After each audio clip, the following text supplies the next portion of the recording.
Bendiciones, hermanos, bienvenidos a este nuevo momento con Dios. Seguimos estudiando el libro de los Hechos, que es precioso, y estamos en el capítulo 6, vamos a leer los versos del 8 al 15, dice así. Y Esteban, lleno de gracia y de poder, hacía grandes prodigios y señales entre el pueblo. Entonces se levantaron unos de la sinagoga llamada de los libertos y de los de Cirene, de Alejandría, de Cilicia y de Asia, disputando con Esteban.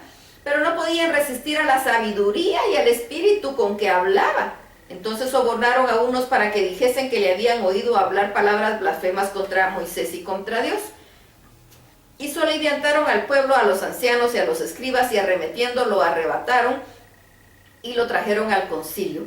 Y pusieron testigos falsos que decían: este hombre no cesa de hablar palabras blasfemas contra este lugar santo y contra la ley. Pues le hemos oído decir que este Jesús de Nazaret destruirá este lugar y cambiará las costumbres que nos dio Moisés. Entonces todos los que estaban sentados en el concilio, al fijar los ojos en él, vieron su rostro como el rostro de un ángel. Bien, está por iniciar una época terrible, que fue el tiempo del sacrificio, el tiempo del martirio. Mataron a muchos cristianos. Esteban fue el primero. Esteban, recordamos que estudiamos el día de ayer, que era uno de los 7 diáconos que habían sido elegidos, que era un hombre de buen testimonio, lleno del Espíritu Santo y de sabiduría. Y eso es lo que vemos aquí. Nos dice la palabra que él hacía muchas señales, así como las que leímos que hacían Pedro y los demás discípulos o apóstoles.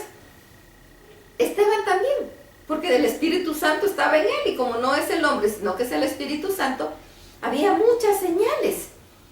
Y entonces los principales de la sinagoga y algunos de los judíos estaban en contra y le tenían temor, y entonces empezaron a tratar de ver cómo actuaban contra él, pero dice la palabra que no podían resistir a la sabiduría de Esteban ni al espíritu que obraba en él. Pues claro, era el Espíritu Santo.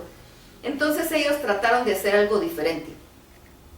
Sobornaron a algunos para que dieran falso testimonio para poder acusar a Esteban. Pero hay algo lindo que nos dice al final de este capítulo, que cuando ellos vieron el rostro de Esteban, vieron su rostro como el de un ángel. La misma presencia de Dios estaba en él.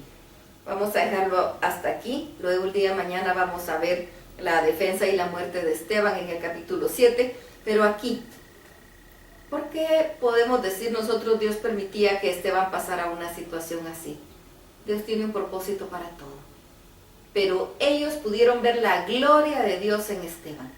Pudieron ver la gloria de Dios en su cara. Y pudieron ver la gloria de Dios en lo que él hacía, en sus hechos, en su testimonio, en su vida. Ellos estaban dispuestos a matarlo y lo lograron. No porque Dios no pudiera librarlo. Estuvimos estudiando cómo Dios lo sacó de la cárcel en otros momentos a los apóstoles. Él podía, pero esto era parte del plan de Dios. Así como Jesucristo también podía librarse de la cruz y no lo hizo. Había un plan. Era un plan de salvación para ti y para mí. También con la muerte de Esteban y con esto el inicio del martirio, también había otro plan. Vamos a comentar de ello mañana. Pero mientras tanto nosotros tenemos que entender que la voluntad de Dios la aceptamos. No la comprendemos muchas veces, pero es que nuestra razón no es tan grande como la de Dios. Nuestra razón es finita y la de Él es infinita. Así que no cuestionemos su voluntad, solo aceptémosla, por más difícil que sea. Pidámosle a Él mismo que nos dé fuerza para aceptar su voluntad, que nos fortalezca, que nos levante y que nos mantenga fuertes y firmes en Él, para seguir hablando las buenas nuevas, seguir enseñando las buenas nuevas, haciendo discípulos, porque esa es la comisión que Él nos dejó: ir y hacer discípulos.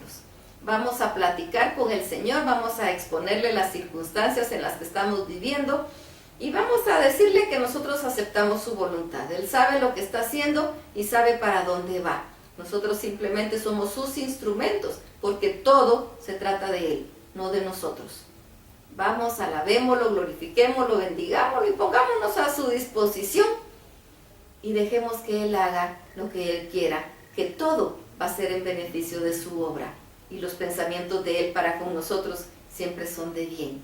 Así que vamos y pasemos un lindo momento con Dios. Que el Señor los bendiga.